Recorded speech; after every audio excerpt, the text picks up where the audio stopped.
Bonjour à toutes et à tous, merci d'être avec nous aujourd'hui. Installez-vous confortablement car l'histoire que nous allons explorer n'est pas un simple récit sentimental de plus dans la vie d'une célébrité. C'est une plongée dans une zone d'ombre longtemps protégée, une fracture intime qui éclaire autrement le destin d'une icône du cinéma français. Isabelle Adjani. Pendant des décennies, le public a cru tout savoir d'elle. Sa beauté irréelle, sa voix singulière, ses rôles habités jusqu'à la douleur, ses 5 Césars comme autant de preuves d'un génie hors norme.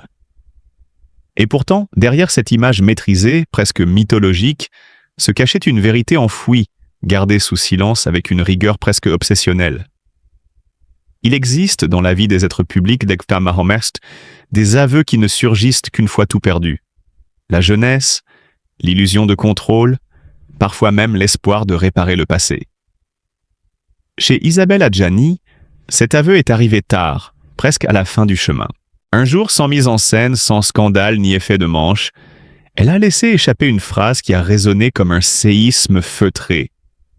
Il y a eu un homme dont elle ne s'est jamais remise. Pas un amour long, pas une histoire officielle, pas une saga médiatique. Juste une absence. Et parfois, une absence pèse plus lourd que toutes les présences accumulées au fil des années. Cet homme, elle ne l'a presque jamais nommé. Autour de lui, un territoire interdit, même pour les plus proches. Non par pudeur mondaine, mais parce que la blessure, malgré le temps, n'a jamais vraiment cicatrisé. Ce contraste est troublant. À l'extérieur, Isabelle Adjani incarnait la passion absolue, la femme prête à tout brûler par amour. À l'intérieur, elle apprenait à se protéger, à compartimenter, à ne jamais se livrer entièrement. Chaque triomphe public semblait approfondir une solitude privée. Chaque rôle marquant l'éloignait un peu plus de la possibilité d'aimer sans peur. Aujourd'hui, lorsqu'elle évoque son parcours, elle ne parle pas de regrets, mais de prix à payer. La célébrité lui a offert l'admiration et l'éternité artistique, mais elle lui a aussi imposé la méfiance permanente, l'exposition sans répit et cette conviction intime que l'amour est toujours un risque majeur. Pour comprendre pourquoi une seule relation a laissé une empreinte si indélébile, il faut remonter bien avant les projecteurs, bien avant les tapis rouges. Il faut revenir à une enfance marquée par le non-dit. Isabelle Adjani grandit dans un foyer où le silence est plus présent que les gestes tendres. Un père algérien, Mohamed Cherif Adjani, marqué par la guerre, l'exil et une fatigue intérieure qu'il n'exprimait jamais.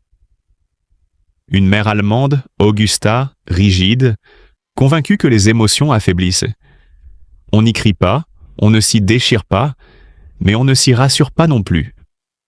L'amour existe sans doute, mais il n'est jamais formulé, jamais sécurisant.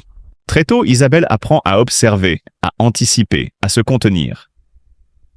Dire ce que l'on ressent est un luxe dangereux. Aimer, c'est s'exposer. Et s'exposer, c'est risquer d'être abandonné. La seule véritable chaleur affective viendra de son frère cadet, Eric, âme fragile qu'elle protège instinctivement. Avec lui, elle découvre une autre facette de l'amour, celle de la responsabilité écrasante.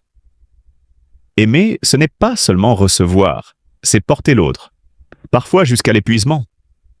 Ce schéma s'imprimera profondément en elle. Lorsqu'elle entre très jeune à la Comédie Française, Isabelle n'est déjà plus une enfant insouciante. Elle est émotionnellement armée, presque surentraînée. Sur scène, elle bouleverse parce qu'elle ressent tout, intensément. Ce que le public admire comme un don est aussi une stratégie de survie. Transformer la douleur en jeu, le manque en interprétation. Le succès arrive vite, trop vite. Les rôles tragiques s'enchaînent, comme si le cinéma reconnaissait instinctivement cette fêlure intime. Elle ne joue pas la souffrance, elle la connaît. Et plus elle est acclamée, plus une certitude s'ancre en elle.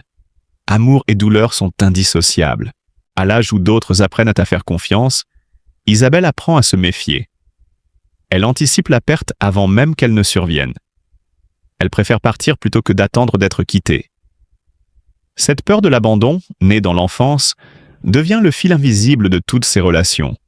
Elle aime intensément, mais toujours avec une porte de sortie mentale. Les hommes qui entrent dans sa vie sont souvent fascinés par son aura, mais incapables de combler ce vide ancien. Elle donne beaucoup, parfois trop. Et lorsque l'équilibre menace de se rompre, elle s'éloigne, non par cruauté, mais par instinct de survie. Pour elle, aimer n'a jamais été un refuge sûr. C'est un terrain miné. Et puis un jour, elle rencontre cet homme différent. Il ne la quitte pas dans le fracas, ni dans le scandale. Il disparaît dans le silence. Et pour quelqu'un qui a passé sa vie à redouter l'abandon, ce silence-là est plus destructeur que toutes les ruptures bruyantes. C'est cette absence jamais expliquée, jamais réparée, qui a laissé la trace la plus profonde. Celle dont elle ne s'est jamais remise. Et peut-être est-ce précisément parce qu'elle n'a jamais pu la comprendre, ni la contrôler. Voilà pourquoi, derrière la légende Isabelle Adjani, se cache une histoire bien plus intime, plus fragile, et infiniment plus humaine. Une histoire où le scandale n'est pas dans les faits, mais dans le silence. Et c'est souvent là que se nichent les véritables drames. Avant qu'Isabelle Adjani ne rencontre celui qui allait bouleverser sa vie, elle a traversé l'amour à plusieurs reprises, chaque fois avec une intensité qui fascinait le public autant que sa carrière. Mais derrière le vernis des apparitions médiatiques, des photographies éblouissantes et des interviews passionnées, se cachait une réalité plus subtile. Aucune de ces relations n'avait jamais touché la zone la plus fragile de son être. Aucun homme n'avait réussi à ébranler cette forteresse qu'elle avait bâtie dès l'enfance. Une armure faite de vigilance, de peur de la perte et d'un désir de liberté absolue. André Dussolier fut l'un des premiers à tenter de pénétrer cette barrière. Il l'aimait avec une tendresse sincère et admirative, une dévotion presque timide face à l'ampleur de son talent et de sa personnalité. Mais cet amour pourtant profond s'étouffait sous le poids de la célébrité. Isabelle percevait déjà que l'équilibre était fragile. Elle donnait énormément de son énergie, de ses émotions, mais se retenait toujours de s'abandonner entièrement. Comme si le fait de céder trop tôt aurait été un risque insurmontable. Cette retenue, loin de diminuer la force de son amour, la rendait plus intense et complexe, mais toujours partiellement inaccessible à l'autre. Puis vint Francis Huster, passionné, engagé, presque fusionnel. Leur lien était électrisant, presque irréel dans son intensité. Il l'aimait profondément, mais sa manière de pointer les choix d'Isabelle, sa décision de quitter la comédie française, ou encore son besoin incessant de liberté créaient des tensions qu'aucune passion n'arrivait à dissiper complètement. L'amour chez Isabelle n'était jamais un confort. Il était un défi, une danse constante entre désir et prudence. Francis, malgré toute sa dévotion, ne put jamais entrer totalement dans cette danse intérieure. La liberté d'Isabelle était sacrée, inviolable. Bruno Nuiten, quant à lui, partageait avec Isabelle un monde artistique commun, une obsession pour la création, le mouvement de la caméra, la profondeur des images et des émotions. Ensemble, ils vibraient à l'unisson sur le plan intellectuel, mais sur le plan émotionnel, quelque chose manquait toujours. Une distance persistante, imperceptible mais constante. Isabelle pouvait aimer profondément, mais elle restait toujours en retrait, incapable de s'abandonner totalement, incapable de faire confiance à une continuité stable. L'amour avec lui ne guérissait pas les blessures enfouies. Il accompagnait mais ne réparait rien. Puis vint Alain Souchon, proposant une autre forme d'amour, plus douce, presque apaisante. Une relation moins médiatisée, moins tourmentée. Là, Isabelle goûtait à une tranquillité nouvelle, un calme qui contrastait avec les passions précédentes. Mais la sérénité, si elle existait, ne pouvait durer. Les chemins se séparèrent naturellement, sans drame apparent, sans fracture visible, juste une conscience silencieuse que cette histoire, malgré sa beauté, ne toucherait jamais le cœur de ses peurs anciennes.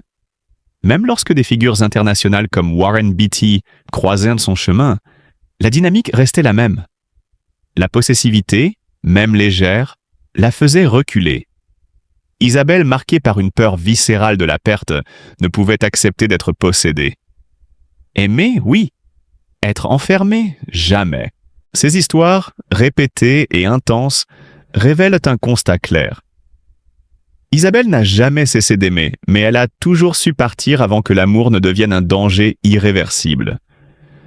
Ces hommes ont compté, ils ont laissé des souvenirs, parfois de la mélancolie, parfois des leçons tacites. Mais aucun n'a provoqué le point de rupture. Aucun n'a touché ce noyau intime où se mêla peur de l'abandon, besoin de reconnaissance et désir secret d'une stabilité qu'elle n'osait pas envisager. Ces amours, si passionnés soient-ils, restaient à la surface. Ils étaient des répétitions, des préludes, des échappatoires. Et puis Daniel Day-Lewis est apparu. Il ne ressemblait à aucun autre. Il n'apportait ni sécurité, ni promesse. Il offrait un miroir. Il renvoyait Isabelle à elle-même, à ses failles les plus secrètes, à ses désirs inavoués. Avec lui, elle ne se sentait pas simplement désirée ou admirée. Elle se sentait reconnue dans sa profondeur, dans sa complexité. Et cette reconnaissance, Isabelle n'y était pas préparée. Elle allait devoir réapprendre ce que signifiait aimer et être aimée. La rencontre se situe à la fin des années 1980, à un moment où deux artistes au sommet de leur art se découvrent. Pas de déclaration grandiloquente, pas de promesse, juste une reconnaissance silencieuse, immédiate. Deux êtres adorés et respectés mais profondément seuls, qui se reconnaissent dans la brûlure de l'autre. Daniel, homme de silence et d'absence, vit ses rôles avec une intensité presque inquiétante. Il disparaît, s'efface, se transforme pour ses personnages jusqu'à se rendre inaccessible. Isabelle le comprend parce qu'elle-même porte cette exigence depuis toujours. Mais comprendre ne protège pas de la douleur. Leur passion est instantanée, visible pour le public, fascinante. Les photographies capturent des regards, une complicité rare, presque mythique. Mais derrière les portes closes, l'amour se vit sur une ligne de crête. Isabelle, marquée par une enfance instable, a besoin de signes, de constance, de présence. Daniel, lui, est un homme de retrait, parfois silencieux, parfois absent. Et pourtant, jamais Isabelle ne s'est sentie aussi vivante. Avec lui, l'amour devient projection. Pour la première fois, elle imagine une famille, un futur possible, une réparation. L'amour devient promesse silencieuse, engagement émotionnel profond. Mais la réalité ne peut jamais être entièrement contenue dans un rêve. Les tournages éloignent Daniel. Son immersion totale dans ses rôles le rend parfois inaccessible.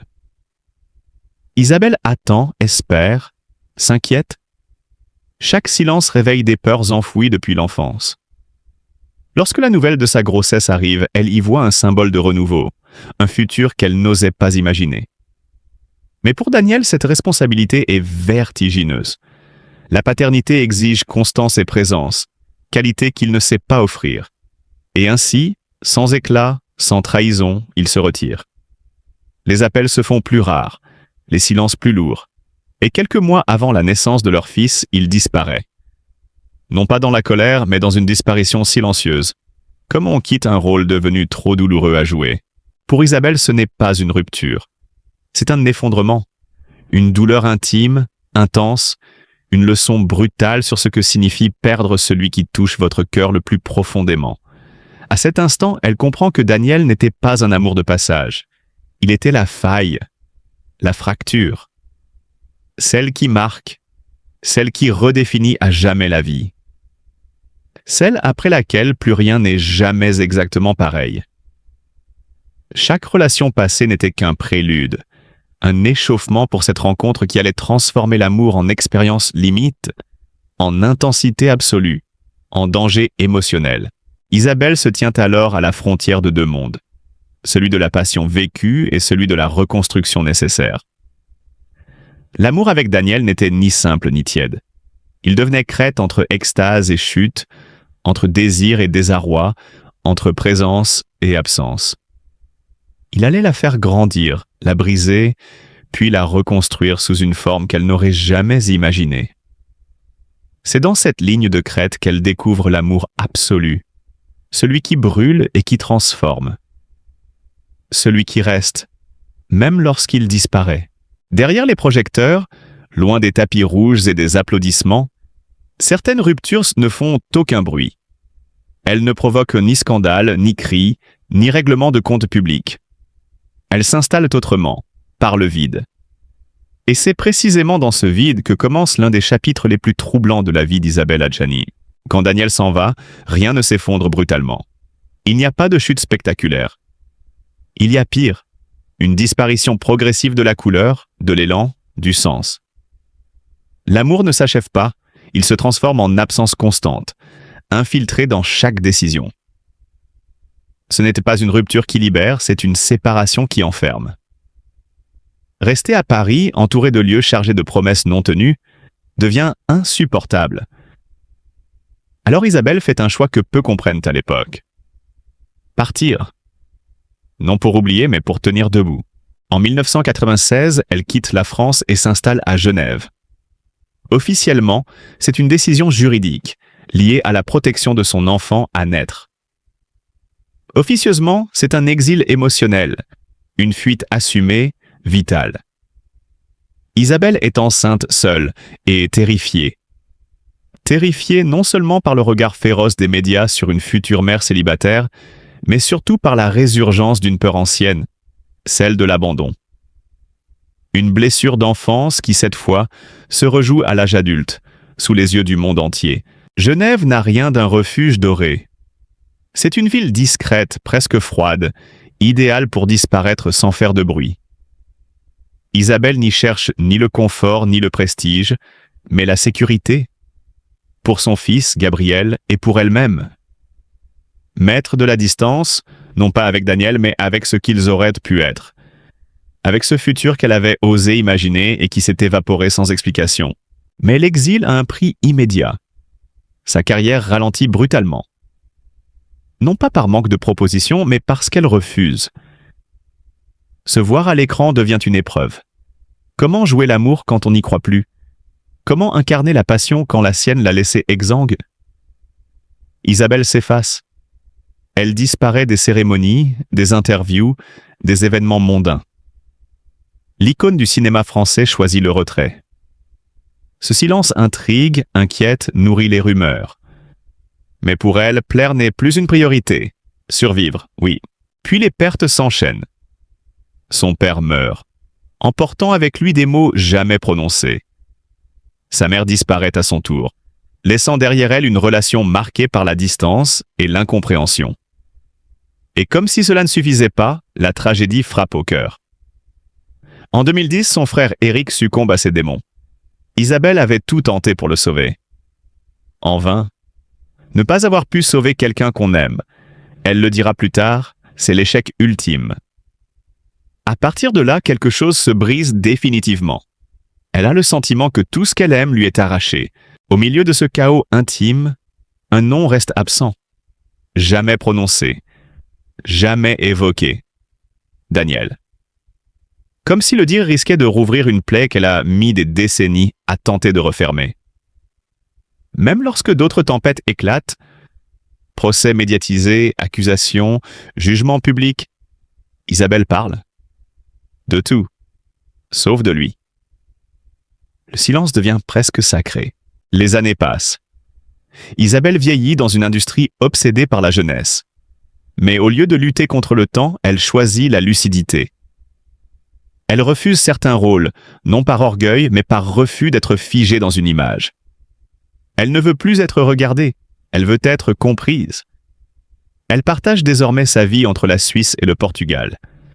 À Carcavelos, face à l'océan, elle adopte une existence simple, presque monastique. Lire, écrire, marcher. Protéger une solitude choisie et non subie. Ses fils deviennent le centre de son monde. Barnabé avance discrètement dans la musique. Gabriel Kane, le fils né de cet amour jamais nommé, grandit entre mode et musique, portant sans le savoir le poids d'une histoire silencieuse. Pour Isabelle, Gabriel était plus qu'un enfant. Il laisse la trace vivante d'un amour qu'elle n'a jamais vraiment quitté. Longtemps, elle évite encore de le reconnaître. En 2016, interrogée sur Daniel, elle lâche simplement. Les grandes passions ne deviennent jamais des amitiés. Une phrase dense, fermée, protectrice. Puis vient 2023, un podcast. Une question en apparence anodine. Isabelle se tait. Et ce silence, une fois de plus, parle pour elle. Lorsqu'elle répond enfin, les mots sont simples, presque nus.